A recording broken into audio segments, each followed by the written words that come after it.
Welcome to Deep Sleep Stories. Tonight, we journey through the final chapters of King Arthur's legend, not as a fairy tale, but as a deep historical mystery.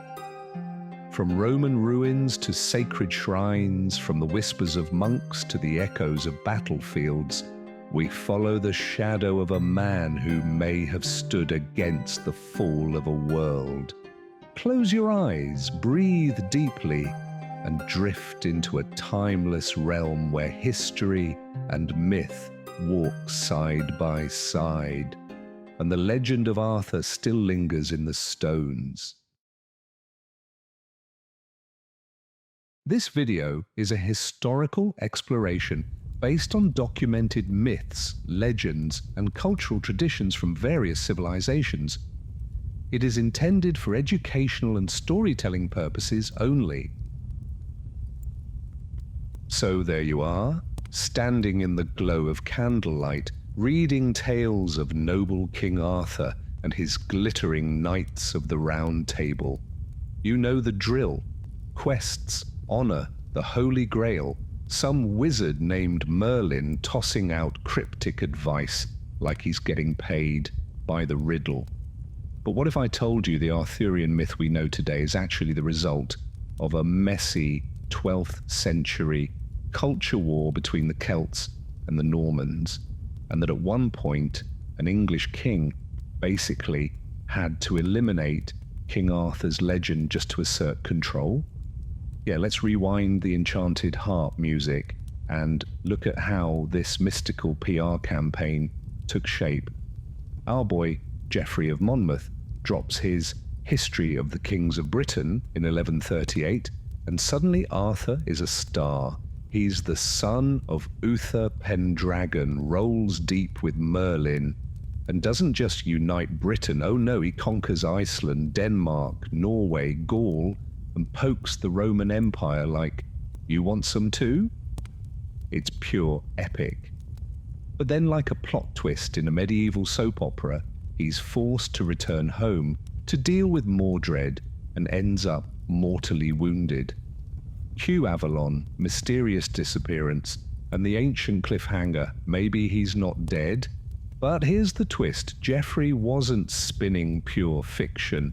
He was remixing Welsh legends, folding in mythology older than your great-great-grand-granny's cooking pot. In some versions, Arthur is a monster-slaying, giant-thrashing demigod. In others, he's the spiritual linebacker guarding Britain from anything with teeth, scales, or Roman tax documents. Then comes Chrétien de Troyes in the late 12th century, adding in romantic flair like Lancelot and the whole courtly love subplot. Suddenly, Arthurian legend goes from gritty folklore to medieval rom-com with a jousting budget. By the time Thomas Malory drops Le Morte d'Arthur in the 15th century, we've got the Arthurian saga pretty much set in its modern form.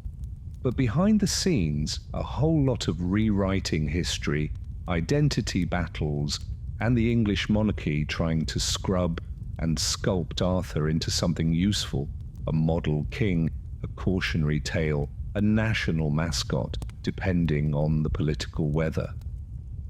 So the next time you imagine Camelot, just remember that Round Table was carved from centuries of cultural bickering, literary glow-ups, and some seriously imaginative medieval fan fiction.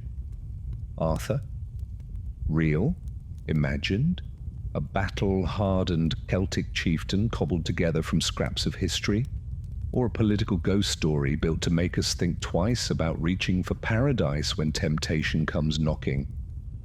Nobody's quite sure, but the debate has aged like a fine mead, full of speculation, mystery, and the occasional whiff of poetic nonsense. Now, if you ever find yourself meandering through the Somerset Hills, you might stumble upon Cadbury Castle. Not an actual castle these days, just an old Iron Age fort perched like a crown on the ridgeline. But back in the 16th century, a guy named John Leland, basically the historical equivalent of a fanboy with a map, took one look and said, "Yo, this is Camelot." And honestly, who could blame him? Cadbury Castle looks the part.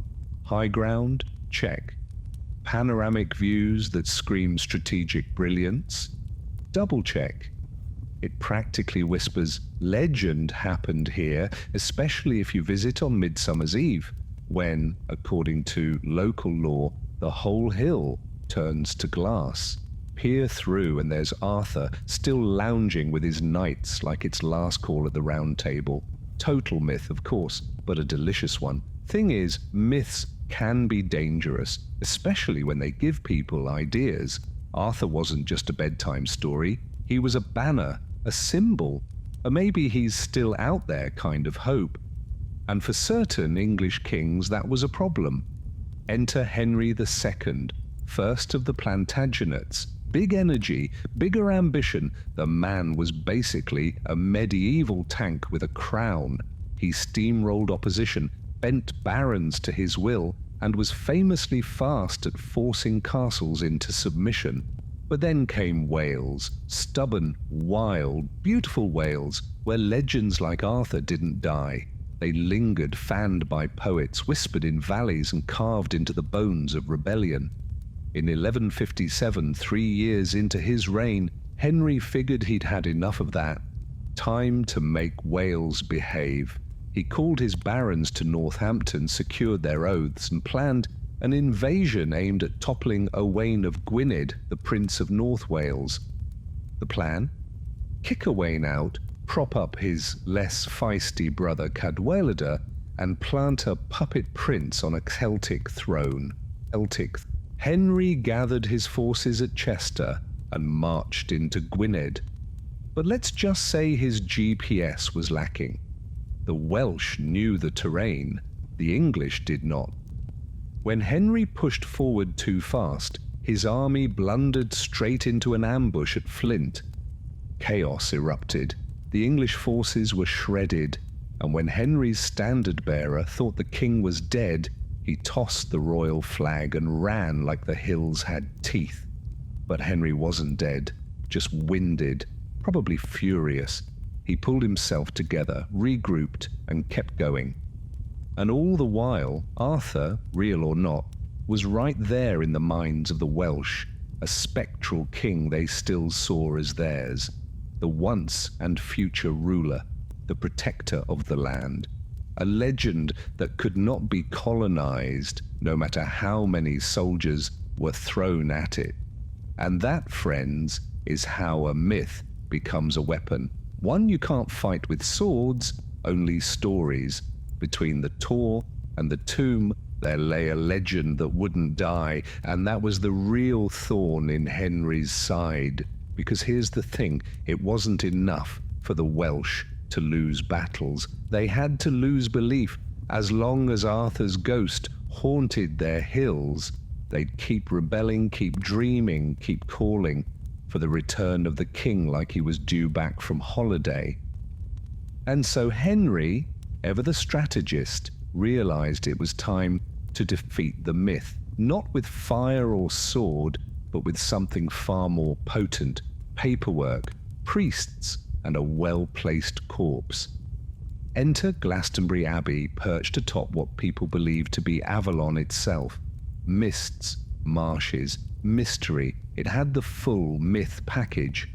But after a fire in 1184 gutted the place, the monks found themselves in need of funds and, let's be honest, a little divine attention. And wouldn't you know it, around 1191, these same monks suddenly discovered a pair of graves under the ruined church. One held a man, the other a woman, both accompanied by a lead cross inscribed with something like, "Here lies Arthur, the once and future king."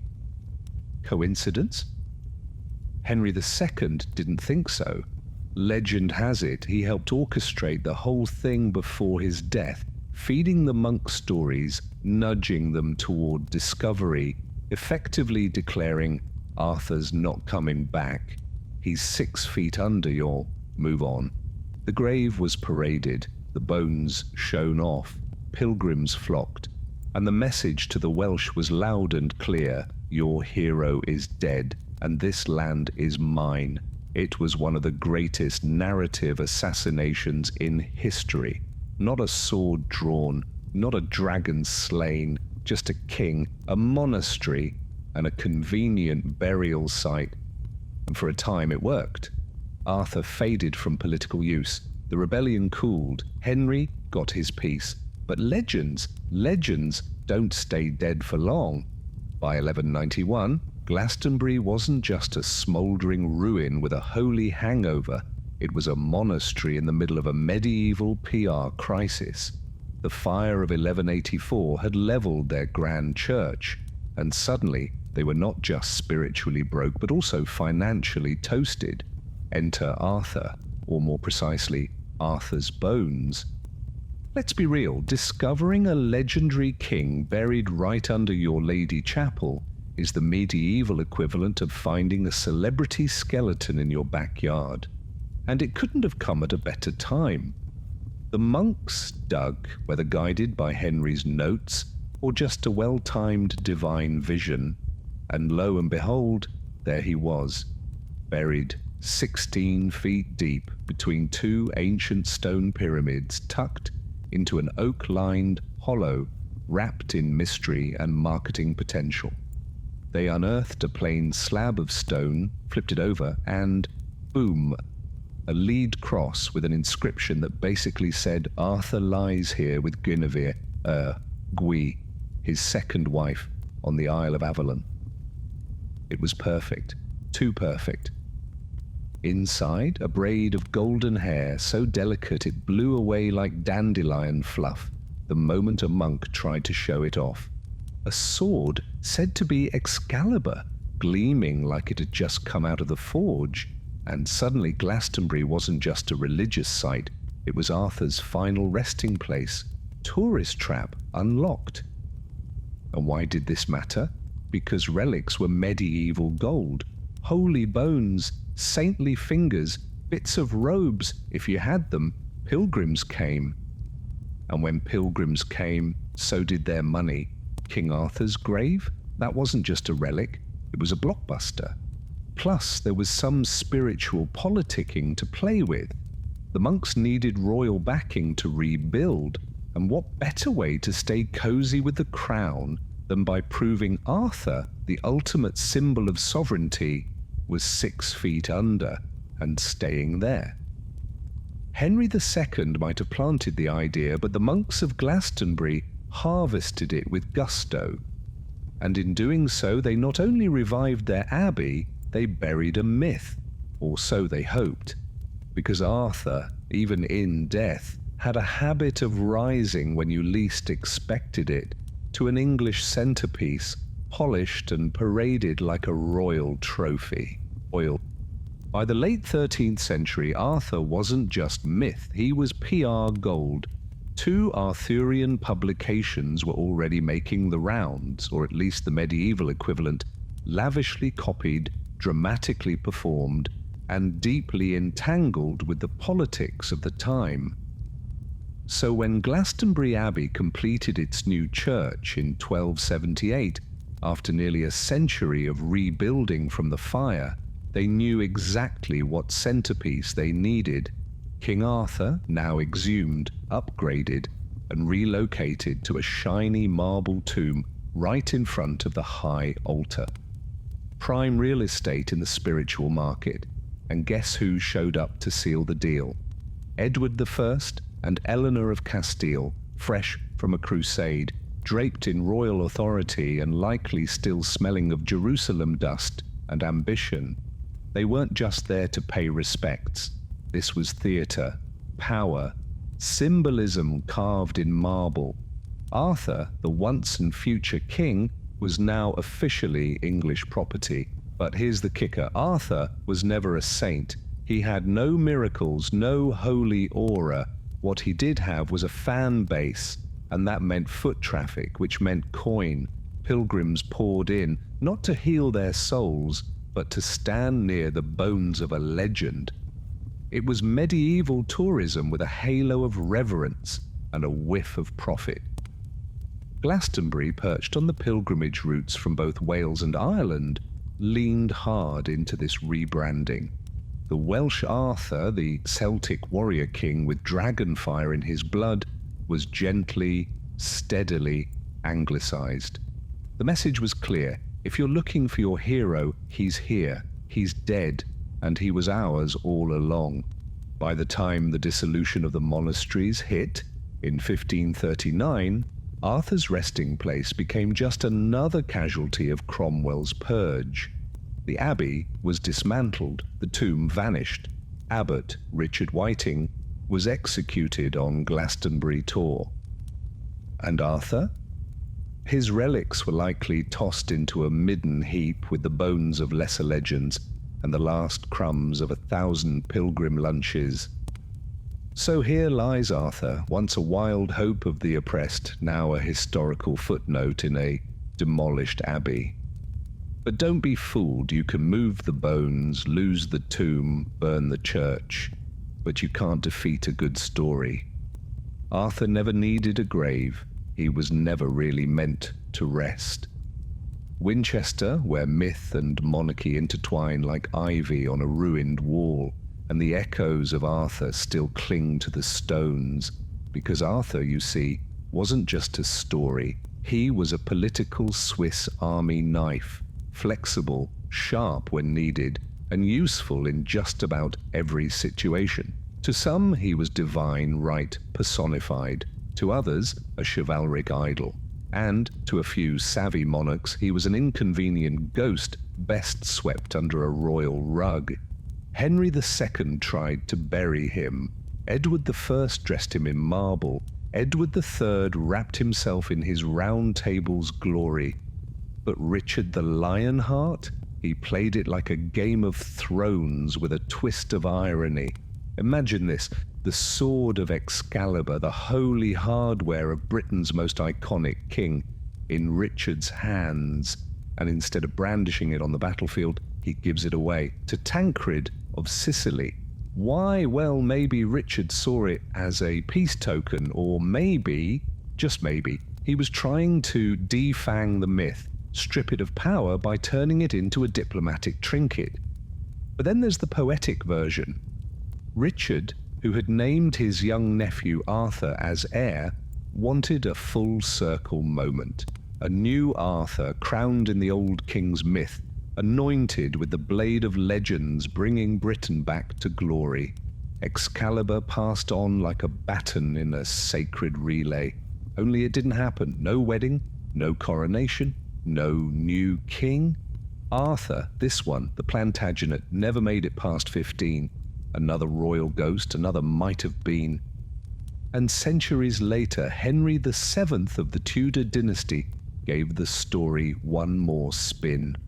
Civil war had torn England ragged, and what better balm than myth reborn?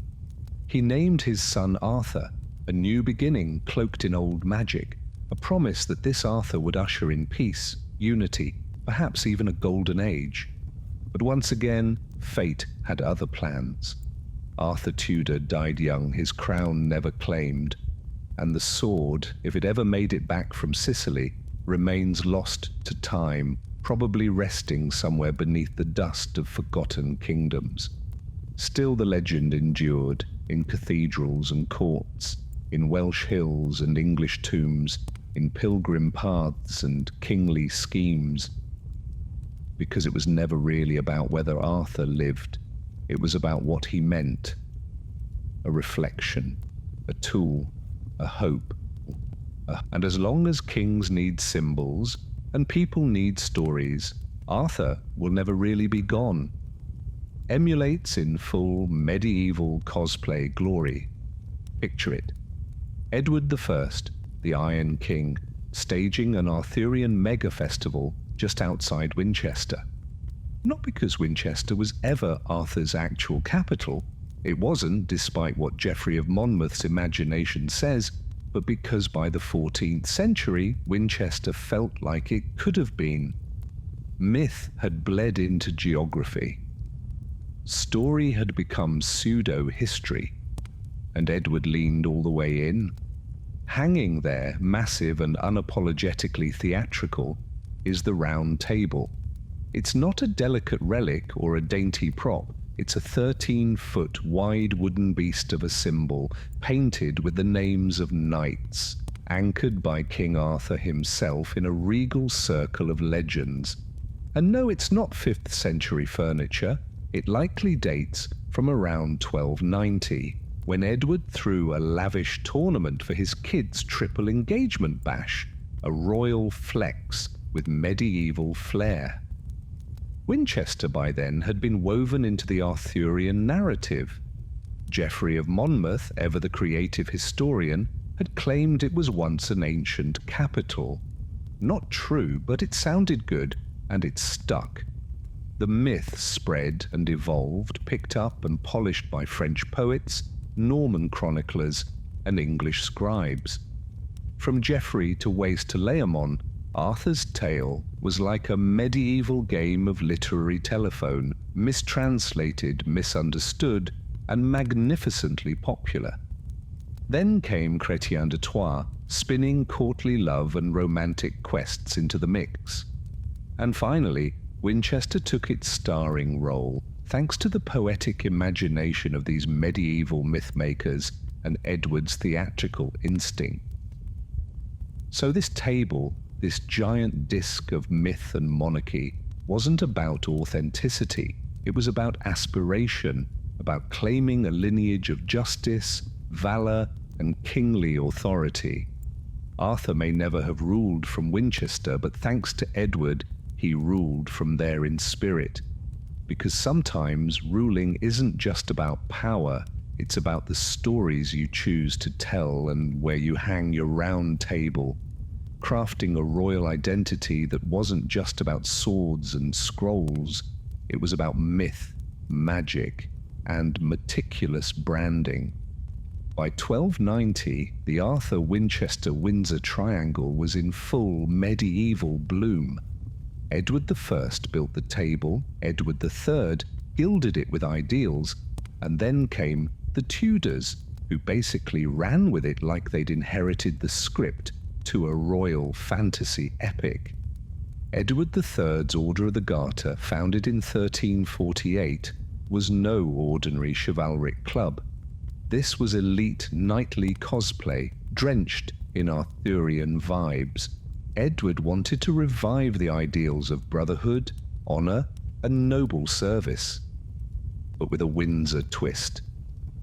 Born at Windsor Castle, he leaned into the symbolism hard, even as that massive round table stayed parked over in Winchester like a sacred coffee table too big to move.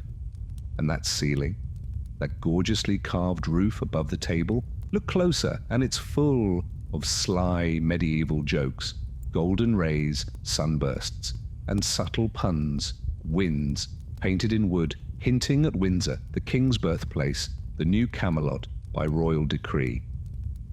Even though the real round table was here in Winchester, Edward found a way to spiritually lug it across the country with symbolism. Oh, and the Bishop of Winchester? He got the honor of being the order's prelate, cementing the city's ecclesiastical stamp on this knighthood rebrand. Fast forward to 1486. Enter Prince Arthur, firstborn of Henry VII and Queen Elizabeth of York, delivered into this myth-soaked legacy right here in Winchester. Not a coincidence. The name, the location, every bit of it was stage-managed to whisper, "Camelot lives." Henry VII had won the crown on the battlefield, but bloodlines were murky and politics messier. So he reached not for dusty genealogies, but for legend, Arthurian legend. The prince was hope made flesh, the once and future king reborn in Tudor form. And when young Arthur died before he could claim the crown, his ghost didn't vanish. Instead, Henry VIII picked up the myth like a royal hand-me-down, half-brother, half-heir, and full-on symbolic successor. For the Tudors, Arthur wasn't just a figure from the past. He was a political tool, a spiritual placeholder, and a branding miracle. They didn't just borrow Camelot, they tried to be it. And so, across centuries and kings, Arthur's legend became a mirror, bending, reflecting, adapting, sometimes a saint, sometimes a soldier, always exactly what the crown needed him to be. And the whole scene glows with the warm, golden nostalgia of a dream that never quite was. Because that's what Arthur became. Not just a myth, not even just a memory, but a national daydream, polished by kings, painted by Victorians, and repurposed every time England needed a hero to believe in. Back in the medieval world, this great hall wasn't just stone and timber, it was a theatre, a living, echoing stage for the performance of power. When Henry III rebuilt it in the 13th century, he didn't just commission architecture, he curated symbolism. On one wall, a mappa mundi, the world in miniature. On the other, a wheel of fortune, a reminder that even kings could fall. It wasn't subtle, it was a message to every noble priest and pilgrim who stepped inside. This is where the world turns, this is where fate is forged. And in the middle of it all, a table. Edward I had it crafted, sat it low, supported by 12 legs like a throneless round of unity. But as the centuries rolled on and the myths got shinier, the table rose, literally. Edward III, shifting the Arthurian stage to Windsor for his own myth-making, had it hung on the wall, no longer a place to sit, now a statement, a backdrop, a medieval PowerPoint slide reading, "I am Arthur now." And there's the delicious irony, the round table, meant to symbolize equality, turned into a banner behind the throne. No head of the table? Please. The king is dead center, thank you very much. Come the Tudors, the symbolism got a fresh coat of paint, literally. Henry VII, ever the master of myth, had the table repainted with the Tudor rose blooming in the middle. At the top sat Arthur, bearded, crowned, regal. And if his face looked suspiciously like Henry himself, well, that was the point. This wasn't just art, this was branding, royal propaganda with a splash of legend. And then came the Victorians, bless them, with their love of chivalry, honor, and romanticized heroism. When they refurbished Winchester Hall in the 1870s, they added stained glass like the cherry on top of a historical sundae. There's Edward III, the 100 Years warrior king. Below him, the Black Prince, shining in glassy splendor. They weren't just remembering Arthur, they were recreating him, layering history with legend until the two were inseparable. And so Camelot slipped further out of time. No longer a 5th century hill fort, not even a 12th century fairy tale. It became a place you could visit, a feeling you could wear, a symbol that meant whatever the moment demanded. Arthur, the never king, the always king, the king-shaped shadow that ruled through myth alone, decades, and he's not the only one. Because despite centuries of embellishment, political hijacking, and Victorian fan fiction, the question still lingers like mist over Glastonbury Tor. Who was Arthur? Historians, archaeologists, and romantics alike have tried to chase his shadow through time. And while 12th century texts made him a sword-swinging superhero, 21st century experts are picking through the rubble for traces of a man who might, just might, have been real. A warlord, a resistance leader, a patchwork hero stitched together from the chaos of post-Roman Britain. Because if we're hunting Arthur, we need 3 things: a time, a place, and a purpose. Time. Somewhere in the 5th or early 6th century, as the Roman world crumbled and Saxons poured into the British landscape like a rising tide. Place?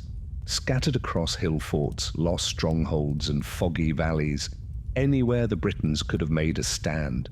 Purpose? Defend the realm, rally the tribes, maybe even carve out a name that could echo across centuries. New digs have found charred walls, smashed bones, and lonely swords rusting where they fell.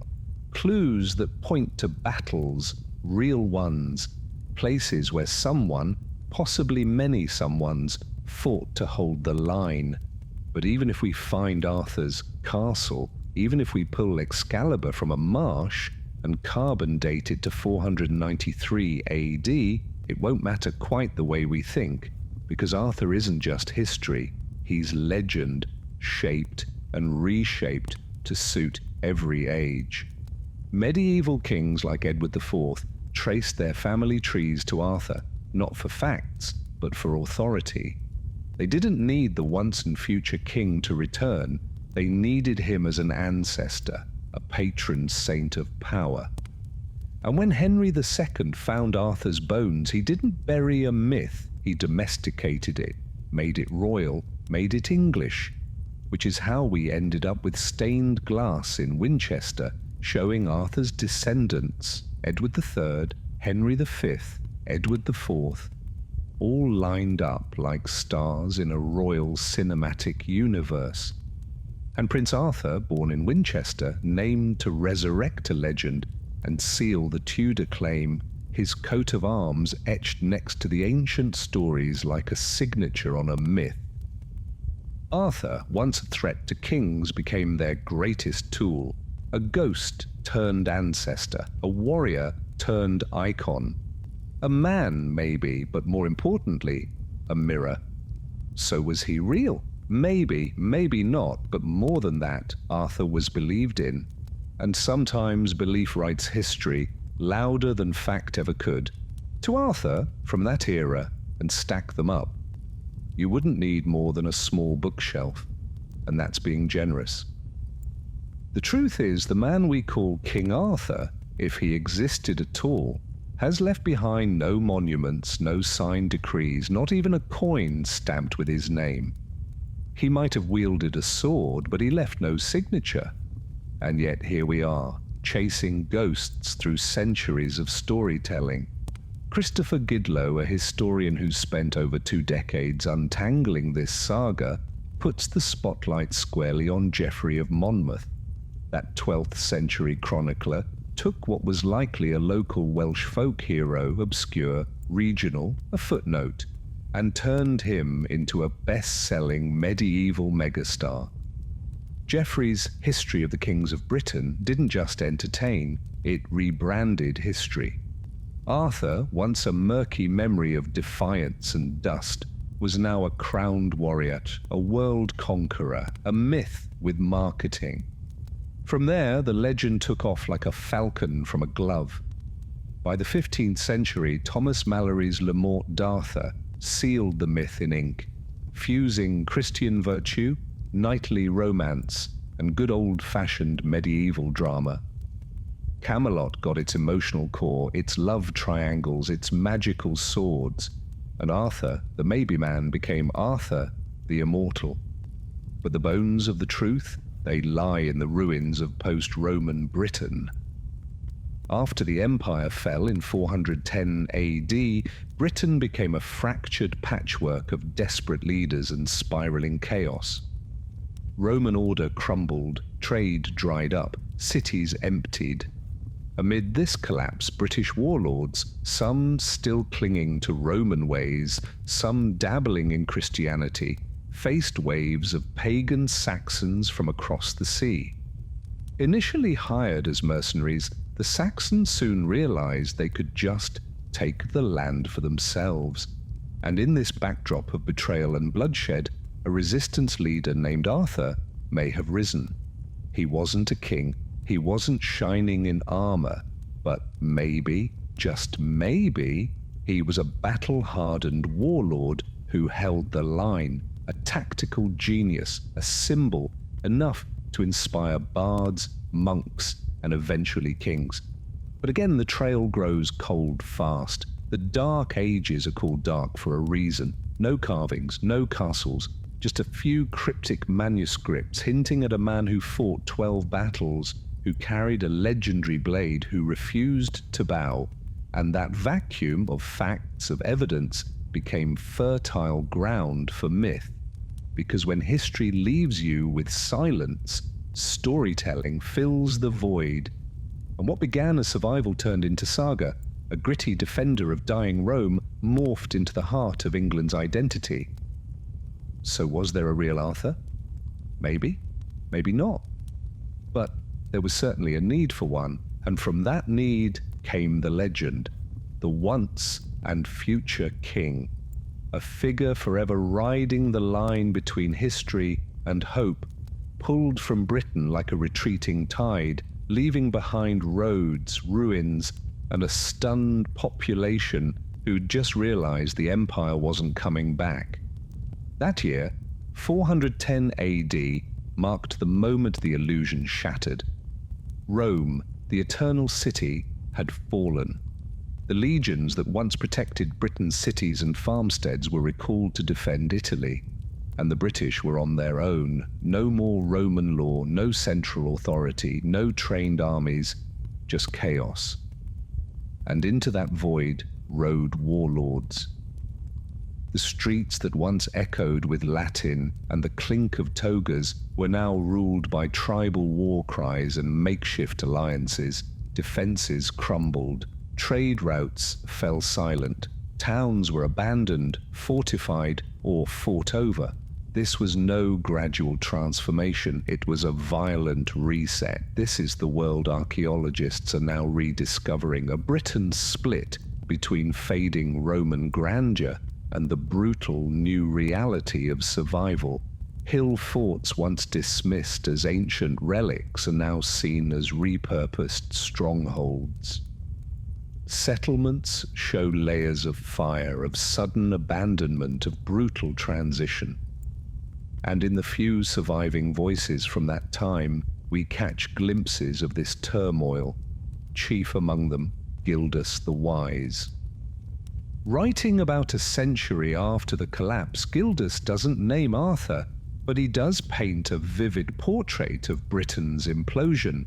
He rails against foolish kings, treacherous nobles, and the infighting that let the Saxons in. He speaks of one major turning point, the Battle of Mount Badon, later known as Badon Hill, where British resistance finally miraculously crushed the Saxons. He never names the commander, but generations that followed filled in the blank with a single name: Arthur. Historians have combed through Gildas's words not for poetic flair, but for geographical and military hints.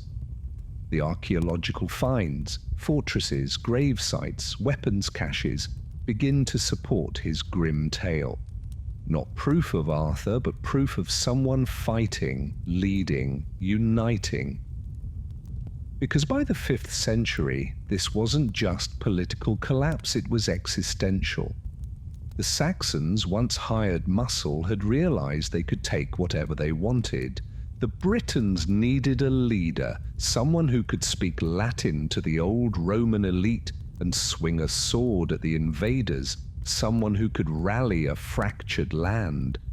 And maybe that someone was Arthur, not a king in shining armor, not the knight of later tales, but a gritty, brutal warlord, Romanized, Christian, charismatic, leading from horseback, hammering Saxons back from the brink.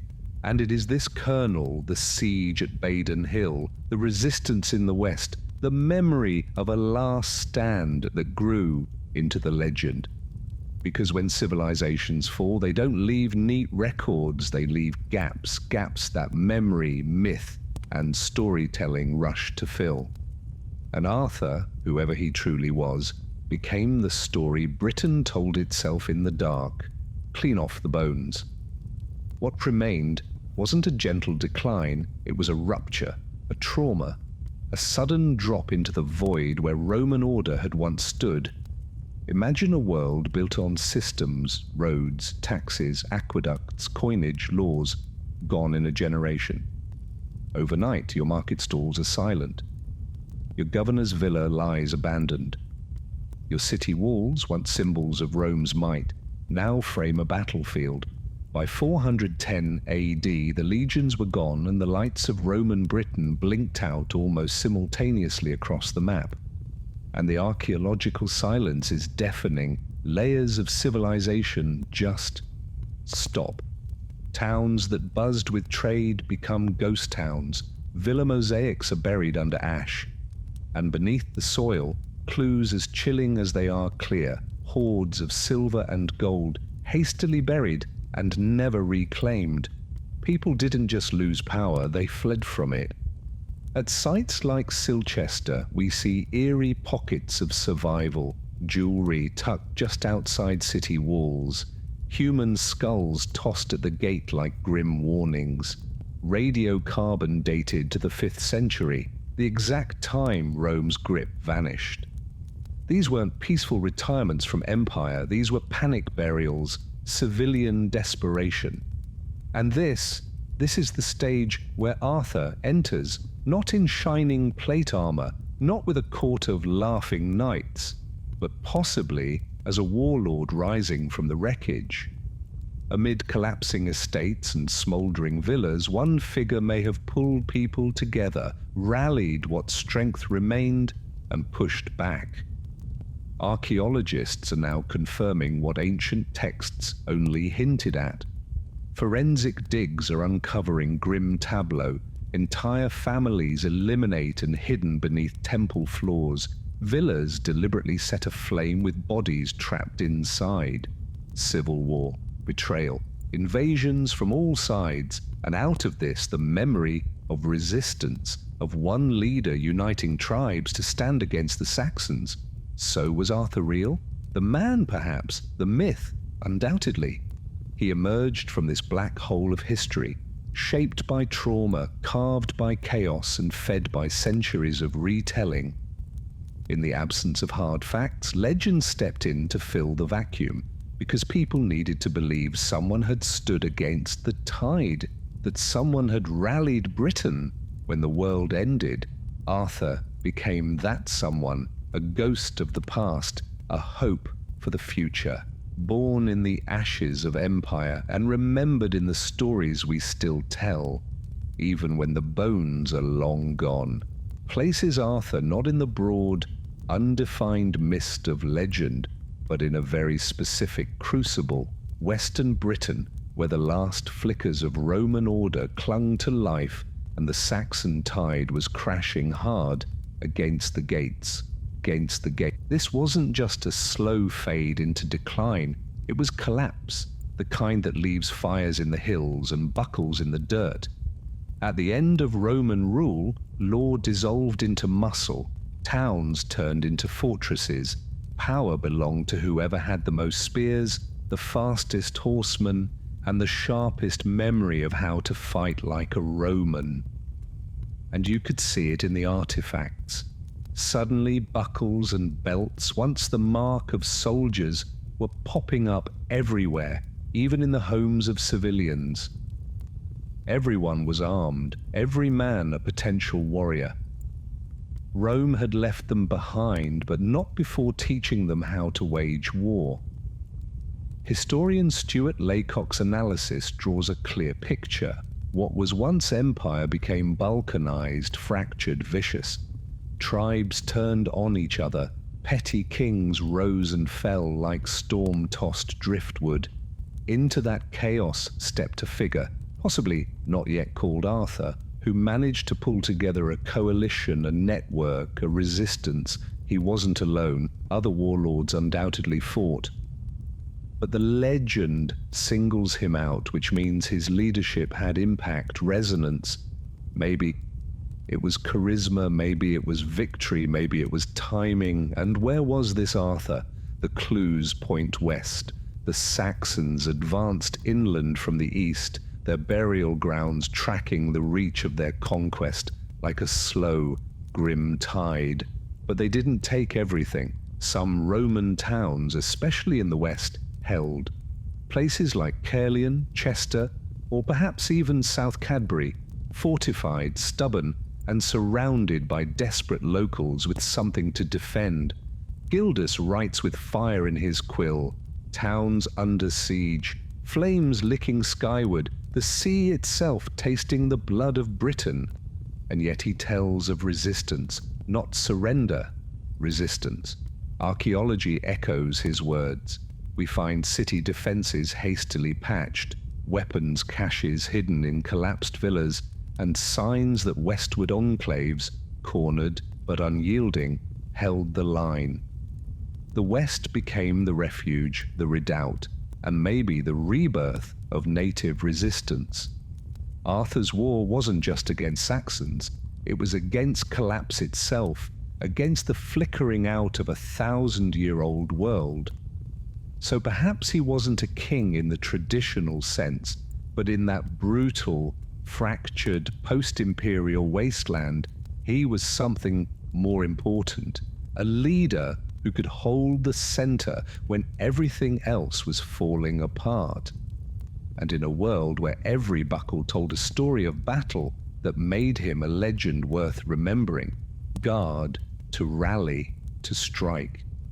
Because if you were Arthur, or someone with Arthur's ambitions, you wouldn't let a place like Vindolanda rot. Not when it still had walls, water, and strategic eyes on the wild northern frontier. The picture that's emerging from sites like Vindolanda is a Britain not fully broken, but rearming in the ruins.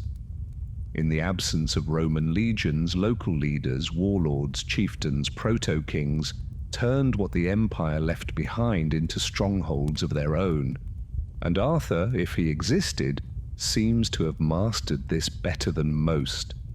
The Historia Brittonum, penned by the obscure Welsh monk Nennius, gives us a tantalizing glimpse, a greatest hits list of 12 battles fought against the Saxons, the Irish, the Picts. These weren't random skirmishes, they were campaigns, strategic, wide-ranging, targeted. This wasn't a man defending a village, this was a commander with a vision.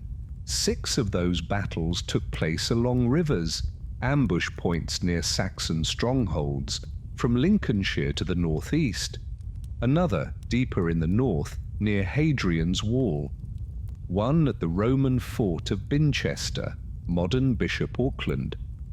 One, the counterattack, right at Chester, the Roman city of the Legion, when the Saxons dared to push into Arthur's presumed homeland.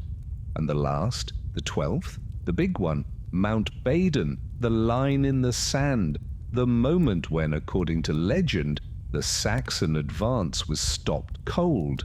To cover that much ground, Arthur needed roads, and fortunately, Rome had paved the way. The old road network, though crumbling, was still functional enough for troop movements. Arthur's forces weren't knights on horseback, think infantry, cavalry, light carts, and possibly hill-bred raiders who knew the land like the back of their blade. His base of operations? That's the million-pound question. Chester's been proposed, so has Caerleon, even sites around the Severn Valley. The logic is simple, somewhere Roman, somewhere west, somewhere secure. A place with food, water, and access to the arterial network of Roman Britain. And from that base he struck, raiding, defending, counter-attacking, a leader with a map in one hand and a sword in the other. So did Arthur have a round table? Maybe not one carved from oak and myth, but a war council, a band of commanders, loyal captains and advisors sitting in a circle to plan their next move across a collapsing land? Absolutely.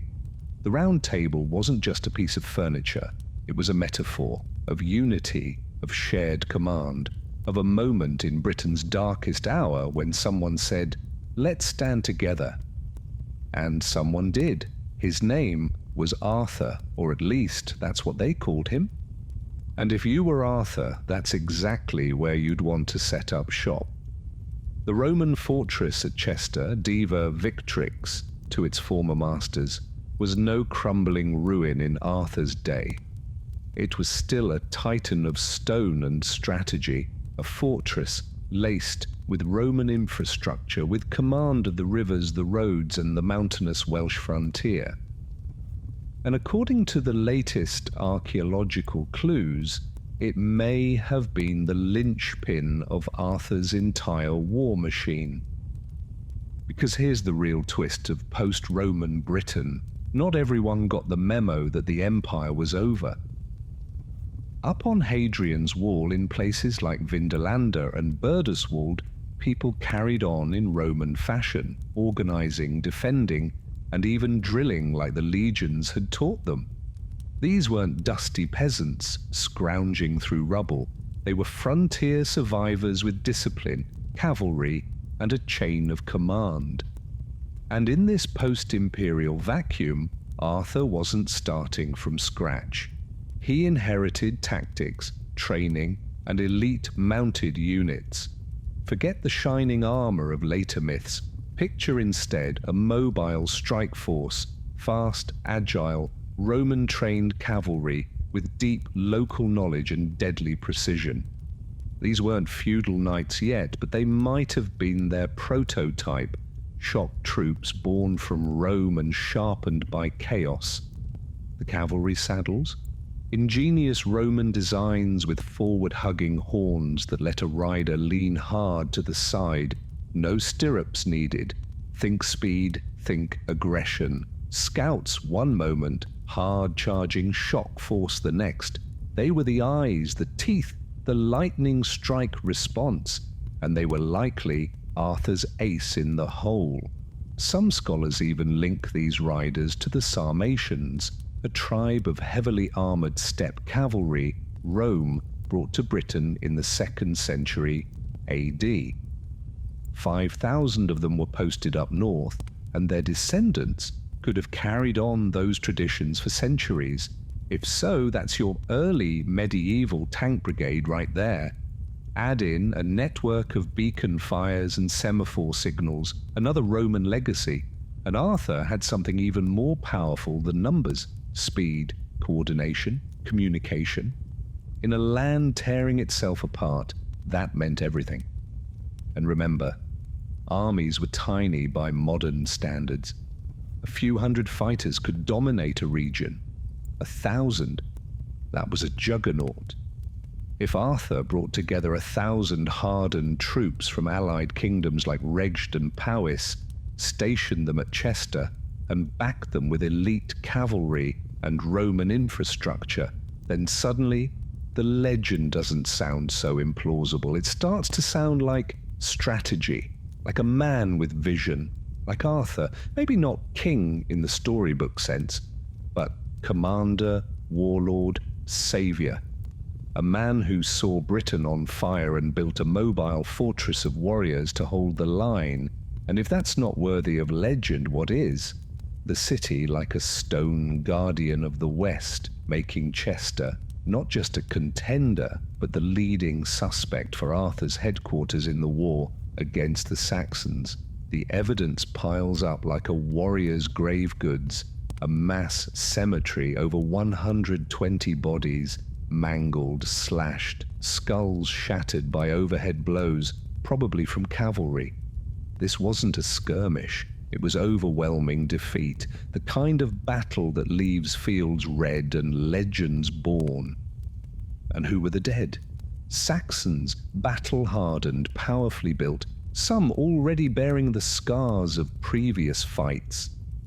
They didn't go down easy, but they did go down at Chester's doorstep, possibly at the hands of a unified British force led by someone with the strategy, the numbers, and the Roman know-how to orchestrate a decisive, annihilating blow. Someone like Arthur.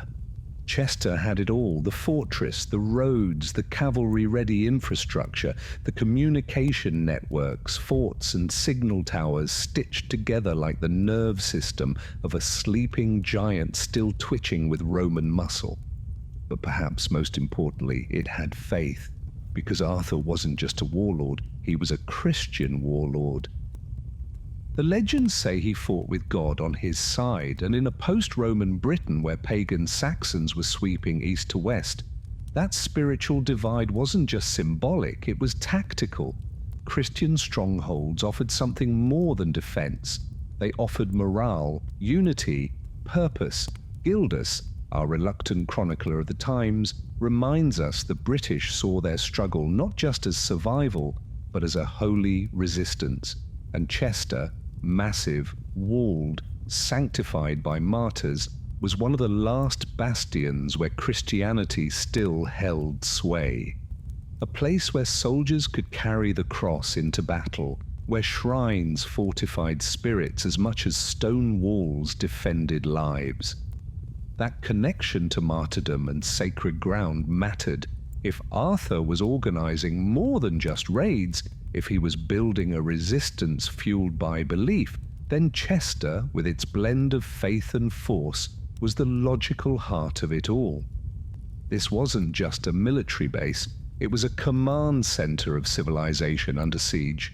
From Chester, Arthur could direct his campaigns, dispatch cavalry, draw reinforcements, and rally disparate tribes under the banner of Christ and Britain.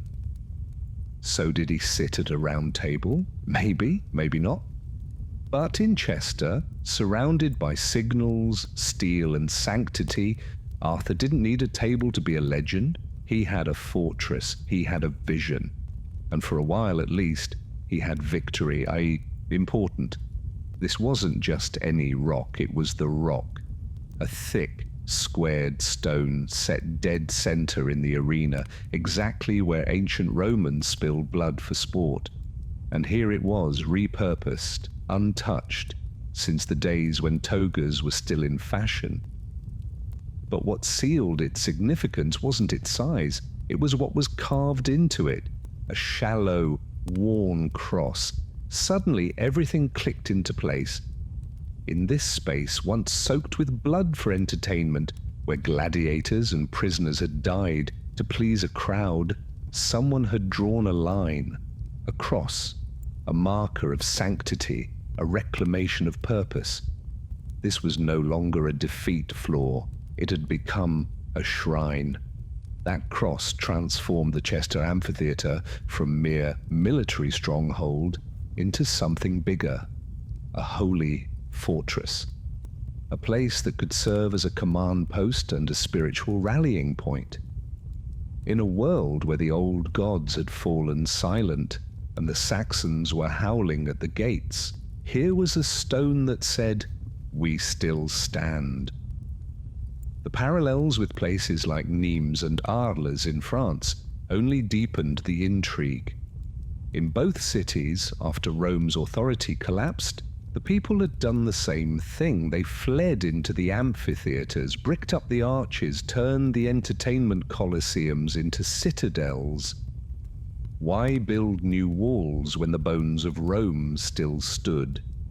And Chester's amphitheatre, bigger than any other in Britain, nearly the size of the Colosseum in Rome.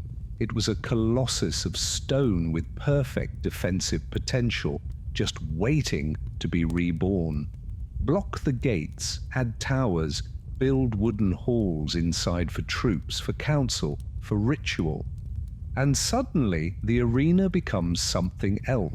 It becomes Camelot, think about it, a massive round structure, fortified, reimagined, a base for operations, a place where the commander, Arthur if you like, could gather his warriors, plan strikes, deliver justice, invoke the faith. If the fortress of Chester was his stronghold, the amphitheatre may well have been his throne room. And that central stone, the heart of it all, a relic, a memory, a monument, not just to Rome, but to a Britain that refused to die, and to a legend that would never stay buried. Symbolic power, a divine rallying cry, cast in stone, soaked in blood, and repurposed for salvation. The tethering stone, that ancient anchor once used to hold prisoners and victims to the arena floor, had become something far more potent. Not just an archaeological curiosity, but a sacred relic. a heroic figure's foundation, and over it, a timber shrine, deliberate, reverent, and defiant. This wasn't just survival, it was resurrection. In a time when Saxons rampaged across eastern Britain, cutting off access to traditional Christian sites like St. Albans, the people in the West turned inward, literally and spiritually. Gildas had said that only 2 shrines remained accessible in Saxon-blockaded Britain, the martyrs, Julius and Aaron. And where were they martyred? In the city of the Legion. For centuries, historians hunted for this elusive location. Some said Caerleon, others argued for Chester. But now, with this shrine, this stone, this Roman amphitheatre, reimagined as a Christian fortress, the pieces fall into place. Chester fits. The amphitheatre had become a martyrium, a spiritual stronghold, a sanctuary turned citadel. This wasn't just a place to fight from, it was a place to fight for. It wasn't just a base, it was a beacon, a holy place, a site where Arthur's warriors could kneel before battle, touch the tetherstone with reverence, and ride out under the banner of the cross, convinced that God marched with them. This was spiritual warfare as much as it was military. And Arthur, whoever he truly was, wasn't just a tactician or a tribal leader. He was something far more rare in that grim, fractured world, a unifier. A man who could wield both sword and scripture. A warlord who understood that the heart of resistance wasn't just strength, it was belief. He fought not just to preserve land or title, but faith. The Christian belief system, still young and fragile in post-Roman Britain, found in Arthur's legend a protector, a sanctifier. The amphitheatre at Chester wasn't just his base, it was his Jerusalem, his Avalon, his Camelot, and with it, Arthur had his secret weapon, a hotline to heaven, a shrine that turned warriors into crusaders, and a story that would echo for over 1,000 years, his name carved into it, maybe weather-worn, maybe shattered, but there, waiting. Because Arthur, as much as he may be shadow and story, was also substance, a figure forged in the crucible of post-Roman chaos. And now, as archaeology peels back the layers of legend, we're starting to see the shape of something real, a fortress city, a sacred shrine, a circle of warriors, and maybe a round table made of stone and sand. Not a mystical wooden disc carted across Cornwall by a wizard with good PR, but something older, heavier, and profoundly Roman, the amphitheatre at Chester. This structure, Britain's largest stone-built arena, nearly rivaling Rome's Colosseum, once echoed with the cries of martyrs and the roars of bloodthirsty crowds. But by the time Arthur's name began circling through Gildas's veiled references and Nennius's battle lists, that same amphitheatre had changed, its entrances bricked, its centre sanctified, a heroic figure's shrine at its heart, possibly a crypt, possibly a church. And in its roundness, in its immensity, it became more than a ruin. It became a memory, a myth incubator. Geoffrey of Monmouth, Wace, Layerman, they all reached for symbols of power, unity and grandeur. Maybe they heard whispers of Chester's lost Colosseum, its tether-stone cross, its sacred core. Maybe a travelling monk carried tales of a round stronghold where a Christian warlord led Britain's last stand. Maybe that whisper became a sentence, became a story, became the round table.